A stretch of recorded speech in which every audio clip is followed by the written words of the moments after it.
చలికాలంలో నిమోనియా వ్యాధి విస్తరించే అవకాశాలు ఎక్కువగా ఉంటాయని వైద్యులు హెచ్చరిస్తున్నారు. ప్రజలు అప్రమత్తంగా ఉండాలని పల్మనాలజిస్ట్ డాక్టర్ రాజీవ్ సూచించారు.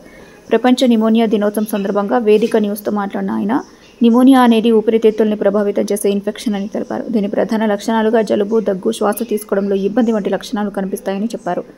చలికాలంలో వృద్ధులు, చిన్నపిల్లలు మరియు రోగనిరోధక శక్తి తక్కువగా ఉన్నవారు ప్రత్యేకంగా జాగ్రత్తలు తీసుకోవాలని డాక్టర్ రాజీవ్ సూచించారు. సమయానికి వైద్యుల్ని సంప్రదించడం, చల్లని వాతావరణంలో తగిన జాగ్రత్తలు తీసుకోవడం ద్వారా నిమోనియా నివారణ సాధ్యమని ఆయన అన్నారు.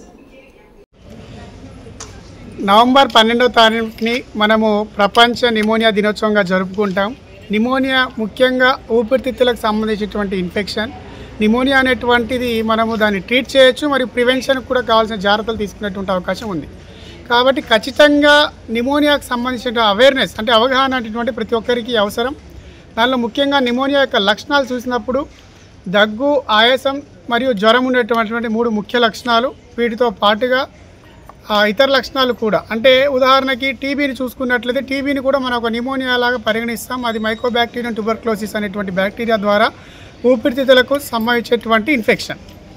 మరి ఇదే కాకుండా ఇంకా ఎన్ని రకాల ఇన్ఫెక్షన్లు ఉంటాయని చూసినప్పుడు బ్యాక్టీరియా, వైరస్, ఫంగస్, పారాసైట్స్ ఈ 4 వర్గాలకు చెందించినటువంటి ఏ యొక్క మైక్రో ఆర్గానిజం ద్వారా అయినా నిమోనియా సంబంధించేటువంటి అవకాశం ఉంది.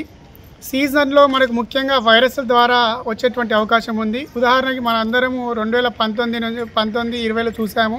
కోవిడ్-19 అనేటువంటిది వైరస్ వల్ల సంబంధించేటువంటి నిమోనియాగా పరిగణిస్తూ ఉంటాము.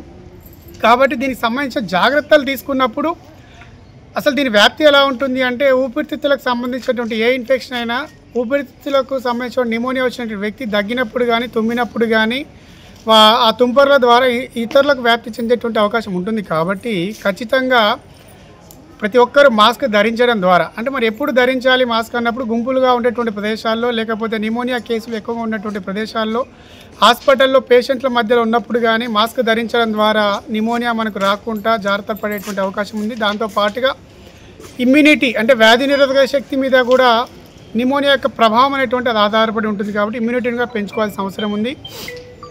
టీబీ అటువంటి ఏదైతే ఇన్ఫెక్షన్ ఉంటుందో వాటికి ఖచ్చితంగా మినిమం 6 నెలలకు తగ్గకుండా, అంటే ట్రీట్మెంట్కి ఖచ్చితంగా కోర్స్ కంప్లీట్ చేయాల్సిన అవకాశం ఉంది.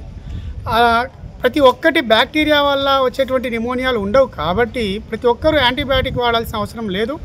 యాంటీబయాటిక్ వాడాలంటే ఖచ్చితంగా డాక్టర్ సలహా ప్రకారం, డాక్టర్ సూచించిన దాని ప్రకారం వాడాల్సి ఉంటుంది. ఒకవేళ యాంటీబయాటిక్లు కనుక మనం ఇష్టం వచ్చినట్టు వాడినట్లయితే ఫ్యూచర్లో అవి పనిచేయకుండా పోయేటువంటి అవకాశం ఉంది. కాబట్టి ప్రాణాంతకం. కాబట్టి డాక్టర్ సూచన మేరకు యాంటీబయాటిక్ని ఎంతకాలం ప్రిస్క్రైబ్ చేస్తారో అంతకాలం ఖచ్చితంగా కోర్సును పూర్తి చేసినట్లయితే మనకు ఫ్యూచర్లో ఆ సంబంధించిన యాంటీబయాటిక్ పనిచేసేటువంటి అవకాశం ఉంటుంది. ఈ వ్యాధి ప్రాణాంతకమా సార్? నిమోనియా అనేటువంటిది ప్రాణాంతకం అని చెప్పలేం, ప్రాణాంతకం కాదని చెప్పలేం. ఎందుకు అంటే కోవిడ్-19 అనేటువంటిది ఎవరిలో ప్రాణాంతకం అయింది, ఎవరిలో కాలేదు అనేటువంటి చెప్పేటువంటి అవకాశం లేదు. ఇమ్యూనిటీ మీద అంటే వ్యాధి నిరోధక శక్తి మీద డిపెండ్ అయి ఉంటుంది. కాబట్టి జాగ్రత్తలు మాత్రం ఖచ్చితంగా